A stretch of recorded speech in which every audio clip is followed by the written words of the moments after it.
దిగువకు వదిలేస్తున్నారు. ఏలేరు జలాశయం నుంచి సోమవారం సాయంత్రం 6 గంటలకు 25,275 క్యూసెక్కులు వదిలారు. ప్రాజెక్టు సామర్థ్యం 24 టీఎంసీలు కాగా 23.19 టీఎంసీలు ఉండేలా ఇన్ఫ్లో అవుట్ఫ్లోను సర్దుబాటు చేశారన్నటువంటి వార్తని హైలైట్ చేశారు. లేకపోతే పూచికత్తు నిమిత్తం కోర్టుకు వచ్చేందుకు జగన్ నామోషిగా భావిస్తున్నారు. పాస్పోర్ట్ పునరుద్ధరణ విషయంలో పూచికత్తు సమర్పించేందుకు ఎంపీ ఎమ్మెల్యేలపై కేసులు విచారించే విజయవాడలోని ప్రత్యేక న్యాయస్థానం ముందు హాజరు కావడం నామోషిగా భావించి ఆ కోర్టు విధించిన షరతులపై మాజీ సీఎం జగన్ హైకోర్టును ఆశ్రయించారు.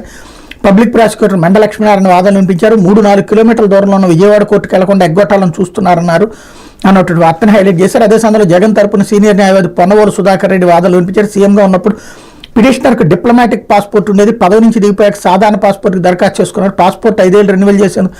హైదరాబాద్లోని సిబిఐ కోర్టు అంగీకరించింది. విజయవాడ ప్రత్యేక కోర్టులో అప్పటి మాజీ మంత్రి పి నారాయణ 2018లో దాఖలు చేసిన పరువు నష్టం కేసు పెండింగ్లో ఉన్నందున అక్కడి నుండి ఎన్ఓసీ తెచ్చుకోవాలని పాస్పోర్ట్ అధికారులు సూచించారు.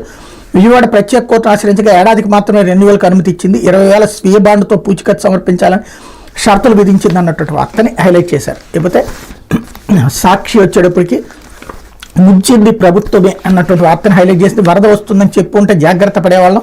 ప్రభుత్వానికి తెలిసినా మాకు సమాచారం ఇవ్వలేదు. వరద ఇంట్లోకి వచ్చే వరకు మాకు తెలియదు.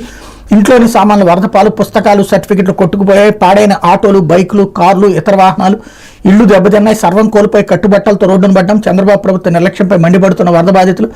ప్రభుత్వ బాధ్యత రాహిత్యంతో తీవ్రంగా నష్టపోయిన 1.45 లక్షల కుటుంబాలు. వారం రోజుల తర్వాత కూడా ఇంకా వరద ముంపులోని 7 లక్షల మంది పేద మధ్యతరగతి ఉన్నత వర్గాలు అందరూ వరద బాధితులే. ఒక్కో కుటుంబానికి 3 లక్షల నుంచి 30 లక్షల వరకు నష్టం.